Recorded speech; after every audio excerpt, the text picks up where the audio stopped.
Hello everybody, SK commerce classes या YouTube चॅनलमध्ये आपणा सर्वांचं स्वागत. TYBCom ॲडव्हान्स अकाउंटिंग या सब्जेक्टचे आपण काही MCQ व्हिडिओज पाहिले आहे, ज्यामध्ये मी तुम्हाला टॉपिक वाईज वेगवेगळे व्हिडिओ दिले. आज या व्हिडिओमध्ये आपण संपूर्ण सब्जेक्टचा म्हणजे सर्व टॉपिक इन्क्लूड असलेला एक व्हिडिओ मी तुमच्यासाठी बनवत आहे, ज्यामध्ये सर्व टॉपिकवर आधारित थोडे थोडे प्रश्न असतील. हा व्हिडिओ फक्त तुमच्या प्रॅक्टिससाठी आहे. प्रश्न वाचल्यानंतर एक थोडा वेळ तुम्हाला मी आन्सर गेस करण्यासाठी देणार आणि त्यानंतर तुम्हाला आन्सर बरोबर आहे का चुकलेला आहे हे तुम्हाला लगेच दिसणार आहे. अशा पद्धतीचे आणखी व्हिडिओ तुम्हाला पाहिजे असतील किंवा पाहायचे असतील तर चॅनल सबस्क्राईब करा आणि हे व्हिडिओ तुमच्या मित्रांनाही शेअर करा. चला आज या व्हिडिओमध्ये पाहूया ॲडव्हान्स अकाउंटिंग या सब्जेक्टचे MCQ. TYBCom advance accounting multiple choice questions. Question number first पाहूया. Current ratio is equal to dash dash minus current liability. तुमच्याकडे पर्याय आहे total assets, current assets, net profit का gross profit.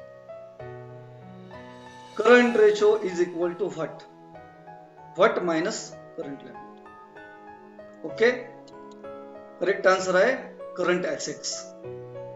Okay, next cost of goods sold is equal to sales minus dash dash. पर्याय आहेत तुमच्याकडे closing stock, opening stock, net profit, gross profit. पहा काय answer आहे याचं. कॉस्ट ऑफ गुड्स सोल्ड बरोबर sales minus dash dash. त्याचा answer आहे very good, gross profit. Okay, next question. The period for which business take insurance policy for stock. असा कालावधी ज्या कालावधीसाठी पॉलिसी घेतली जाते. डिसलोकेशन, रिस्क, इंडेमनिटी का लॉस ऑफ स्टॉक. तो कालावधी, त्या कालावधीला काय म्हणतात? काय answer? Indemnity period. Very good. पुढचा क्वेश्चन आहे. The sales for the year ending date of loss of fire is called. असे सेल्स जे ज्या दिवशी आग लागल्याची तारीख आहे तिथून मागच्या 12 महिन्याचे, तिथून मागच्या 1 वर्षाचे, त्याला काय म्हणतात? Short sales, total sales, adjusted sales का ऍक्च्युअल सेल्स. ज्या दिवशी आग लागली तिथून मागे 12 महिने त्या कालावधीच्या सेल्सला काय म्हणतात? Very good, adjusted cells is सही आन्सर. ओके, नेक्स्ट क्वेश्चन पाहूया. Loading is recorded in branch account, branch dash dash account. Loading branch कोणत्या अकाउंट मध्ये लिहिलं जातं? लोडिंग पहा तुम्ही, इनवॉइस प्राइस असेल तर आपण लोडिंग काढतो. 20% on invoice price, 40% invoice price, cost price आहे कधी कधी असतं. त्यावेळेला तो लोडिंग आपण कोणत्या अकाउंट मध्ये लिहिला असा क्वेश्चन विचारलेला आहे. Adjustment account, expense account, profit and loss account का डेटर्स अकाउंट. पहा काय आन्सर आहे. Okay, very good. Loading always adjustment अकाउंटला लिहिला जातो. ओके, बरेच विद्यार्थी उत्तर बरोबर सांगतात आहे. Proprietary fund is equal to share capital plus dash dash. Proprietary fund म्हणजे काय? शेअर कॅपिटल मध्ये प्लस काय केल्यावर प्रोप्रायटरी फंड येतं? पहा आन्सर काय आहेत. Debentures, reserve and surplus, fix asset का सन्ट्री डेटर्स. तर प्रोप्रायटरी फंड त्यालाच नेटवर्थ आपण असं म्हणतो, त्यालाच शेअर होल्डर्स फंड म्हटलं जातं. तर शेअर कॅपिटल मध्ये काय मिळवावं लागतं? Reserve and surplus. This is right answer. Okay, next question. Dash dash percent of current profit is transfer to statutory reserve in bank final account. आपण बँक फायनल अकाउंटचा जो प्रॉब्लेम सोडवतो त्यामध्ये करंट इयर प्रॉफिटच्या किती पर्सेंट अमाऊंट आपण statutory रिझर्व्हला टाकतो. पहा, तुम्हाला आठवत असेल ऑप्शन आहे 50%, 20%, 25% का 30%. पहा 50%, 20%, 25% or 30%. Yes, very good. 20% is answer. Next question आहे, in single entry system which of the following account is not prepared? Single entry system मध्ये कोणतं अकाउंट तयार केलं जात नाही? बघा, सर्व अकाउंट कोणते कोणते ऑप्शन आहेत त्यामध्ये ट्रेडिंग अकाउंट आहे, प्रॉफिट अँड लॉस अकाउंट आहे, स्टॉक अकाउंट आहे आणि डेटर्स अकाउंट आहे.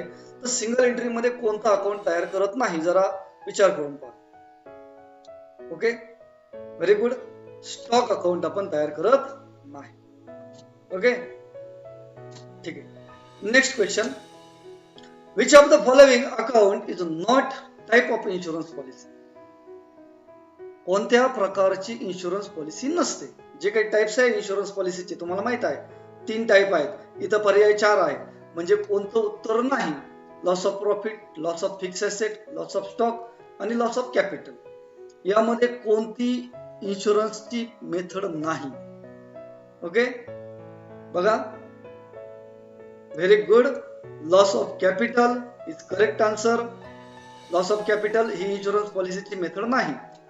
Okay, in bank account schedule number 8 is, यावर आधारित खूप सारे प्रश्न तयार होतील. आपले 16 शेड्यूल आहे, 16च्या 16 तुम्हाला क्रमाने पाठ पाहिजे. 8 नंबरचं शेड्यूल कोणतं आहे? Yes, very good. ऍसेट आहे ते आठवतंय, पण किती नंबरचं आहे आणि काय आहे ते सुद्धा माहित पाहिजे. ऍडव्हान्स आहे का इन्व्हेस्टमेंट, फिक्स ऍसेट आहे का ऑदर ऍसेट आहे? पहा 8 नंबरला, व्हेरी गुड आन्सर. 8 नंबरला आहे इन्व्हेस्टमेंट्स. ओके, नेक्स्ट प्रश्न काय आहे? Accounting standard 9 stands for. Accounting standard 9 हा कसला आहे? किंवा तुम्हाला स्टँडर्डचं नाव सांगितलं जाईल आणि हा किती नंबरचा आहे असंही विचारलं जाऊ शकतं. बघा काय काय पर्याय आहे. Revenue recognisation, construction contract, valuation of inventory का अकाउंटिंग फॉर डिप्रिसिएशन. अशा वेळेला तुम्हाला जे उत्तर माहित आहे त्यावरून तुम्ही सुद्धा आन्सर सांगू शकता. कन्स्ट्रक्शन कॉन्ट्रॅक्ट 7 नंबर आहे, इन्व्हेंटरी तर 2 नंबर आहे, अकाउंटिंग फॉर डिप्रिसिएशन 6 नंबर आहे, म्हणजे 9 नंबर रेव्हेन्यू रेकॉग्नायझेशन असणार. Very good answer. ठीक आहे. Next question, accounting standard 7 stands for. Just मी आता सांगितलं काय आहे, तेच पर्याय असतील. 7 नंबर आहे construction contract. Okay, good. Next question, profit of branch account is transfer to dash dash account. जो ब्रँचचा प्रॉफिट आहे तो कोणत्या अकाउंटला ट्रान्सफर केला जातो असा प्रश्न विचारला. प्रॉफिट अँड लॉस अकाउंटला का ऍडजस्टमेंट अकाउंटला का जनरल प्रॉफिट अँड लॉसला का लोडिंग अकाउंटला? लोडिंग अकाउंट तर नसतंच. मग जो प्रॉफिट आहे तो ऑब्विसली कुठे जाणार? जनरल प्रॉफिट अँड लॉस अकाउंटला. Very good. ओके, त्यानंतर rebate on bill discounted is also called as. हा प्रश्न बऱ्याच वेळेला आलेला आहे ऑब्जेक्टिव्ह मध्ये. रिबेट ऑन बिल डिस्काउंटला दुसरं नाव काय आहे? बघा पर्याय काय आहे तुमचे. Unexpired discount, provision discount, unclaim discount, contingent discount. याचं खरं उत्तर आहे unexpired discount. Okay, clear. Next, when bill bills receivable received it is credited in. ज्या वेळेला बिल्स रिसिवेबल येतात तर कोणत्या अकाउंटला क्रेडिट केलं जातं? बिल्स रिसिवेबल आल्यामुळे काय कमी होतं? Very good. बघा पर्याय काय आहे.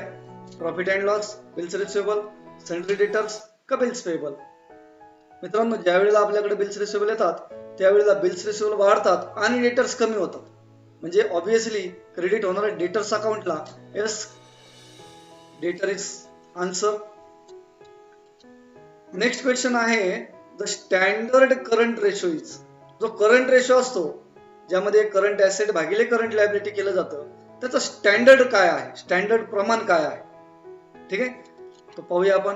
स्टँडर्ड करंट रेशो 3:2 आहे का 2:1, 4:3 का इक्वल. तर लक्षात असू द्या मित्रांनो, आपल्या करंट ऍसेट ह्या करंट लायबिलिटी पेक्षा नेहमी डबल असल्या पाहिजे, डबल असल्या पाहिजे, म्हणजे 2 हे उत्तर असेल. Clear. Next question. -% Of profit is transfer to reserve in cooperative society. Cooperative सोसायटीचा जो आपला प्रॉब्लेम सोडवतो त्यामध्ये सुद्धा आपल्याला आपल्या करंट इयर प्रॉफिटच्या आपल्या प्रॉफिटच्या काहीतरी पर्सेंट रिझर्वला टाकावं लागतं. बघा 20%, 25%, 30% का 50%. तर कोऑपरेटिव्ह मध्ये 25% रिझर्वला ट्रान्सफर केलं जातं. This is correct answer. Okay. Liquid ratio is also called. Liquid रेशोला काय, त्याला भरपूर नावं आहेत. आपल्या पर्यायामध्ये कोणतं कोणतं आहे पहा. टर्नओव्हर रेशो म्हणतात का, फायनान्शियल रेशो, करंट रेशो का ऍसिड टेस्ट रेशो. तर मित्रांनो, लिक्विड रेशोला क्विक रेशो आणि ऍसिड टेस्ट रेशो असे 2 नावं आहेत आणखी. तर पहा, याचं उत्तर आहे ऍसिड टेस्ट रेशो. ओके. याचा पुढचा प्रश्न. Okay. Banking regulation act is. जो बँकिंग रेग्युलेशन ऍक्ट आहे तो कधीचा आहे पहा. 1950, 1904, 1949, 1961. 1961 इन्कम टॅक्स ऍक्ट आहे. तो बँकिंगचा आहे 1949. ओके. लक्षात असू द्या, परीक्षेला येऊ शकतो, नाही येणारच आहे. ठीक आहे. Bill for collection is appear on dash dash of the bank balance sheet. आता जे बिल फॉर कलेक्शन आहे हे आपण कॉन्टिंजंट ऍसेट, कॉन्टिंजंट लायबिलिटी मध्ये लिहितो, बरोबर. ते किती नंबरला असतं, 12 नंबरचं शेड्यूल आहे. ते तुम्ही लायबिलिटी मध्ये लिहिता का ऍसेट मध्ये. प्रश्न काय आहे पहा, पर्याय काय आहेत. प्रोव्हिजन आहे, कॉन्टिंजंट लायबिलिटी आहे, कॉन्टिंजंट ऍसेट आहे का अदर ऍसेट आहे. तेच मी अगोदरच सांगितलं, 12 नंबरच्या शेड्यूल मध्ये लिहितो, त्याचं नाव आहे कॉन्टिंजंट. ठीक आहे. नेक्स्ट क्वेश्चन काय आहे. Which act govern the working of credit cooperative society in Maharashtra. Credit cooperative society मध्ये कोणता ऍक्ट तो लागू होतो. बँकिंग रेग्युलेशन ऍक्ट आहे 1949 चा, जस्ट अगोदरच्या प्रश्नात झाले. कंपनी ऍक्ट आहे 1956 चा. Maharashtra state cooperative society act आहे 1960 चा. का सेंट्रल कोऑपरेटिव्ह सोसायटी ऍक्ट आहे 1912 चा. तर इथं 1960 महाराष्ट्र स्टेट हे आन्सर आहे. Clear. Okay. Government of India implement GST tax. Okay. जीएसटीच्या पुढे टॅक्स शब्द नव्हता. जीएसटी टॅक्स फ्रॉम कधीपासून अंमलात आला. 1 जुलै 17 का 1 एप्रिल 17, 1 ऑगस्ट 2016 का 1 ऑगस्ट 2017. तुम्हाला 2017 फक्त आठवत असेल, पण इथं 3 पर्यायामध्ये 2017 आहे. तर जुलै 2017 म्हणजे 1 जुलै 2017 या दिवसापासून जीएसटी अंमलात आलेला आहे, ते लक्षात ठेवा. ओके मित्रांनो, थोडे प्रश्न राहिले, पाहूया आपण. नेक्स्ट क्वेश्चन आहे. In India the GST council has come out with the 4 rate structure there. जे आपले जीएसटीचे वेगवेगळे रेट स्ट्रक्चर आहे ते कोणते कोणते आहेत पहा. 5%, 12%, 18%, 24%. पहिले 3 तर बरोबर आहे, पण मला वाटतं 24% नाही. बघा दुसऱ्या पर्यायामध्ये बरोबर आहे का, तिसऱ्या पर्यायामध्ये बरोबर आहे, चौथ्या पर्यायामध्ये कोणता पर्याय तुम्हाला बरोबर वाटतो. जे 4, एक आणखीन एक आहे 0%, जो बेसिक गुड्सवर असतो. बेसिक ज्या मूलभूत गरजा आहेत त्यावरती 0% टॅक्स असतो. तर या 4 पैकी कोणता पर्याय बरोबर आहे. Yes, option B is correct. 28% सुद्धा असतो. ठीक आहे, जो फक्त लक्झरियस प्रोडक्टवर असतो. Okay. Next question. Net profit ratio is equal to what. Net profit ratio calculate करण्याचं काय सूत्र आहे. ग्रॉस प्रॉफिट भागिले नेट सेल्स नाही. ग्रॉस प्रॉफिट आफ्टर टॅक्सेस भागिले net sales. Okay. Net profit म्हटल्यावर तिथं ग्रॉस प्रॉफिट नाहीच पाहिजे. Net profit divide by debtors into 100. Net profit after tax divide by sales into 100. बघा कोणतं उत्तर असेल याच्यातलं. Yes, very good. Option D is answer. Great. Next question आहे, which of the following item is omitted while preparing adjustment account. ज्या वेळेला आपण adjustment account बनवतो त्यावेळेला कोणता घटक वगळला जातो जो विचारात घेतला जात नाही? Credit sales, credit purchases, provision for bad debts, cash paid to creditors.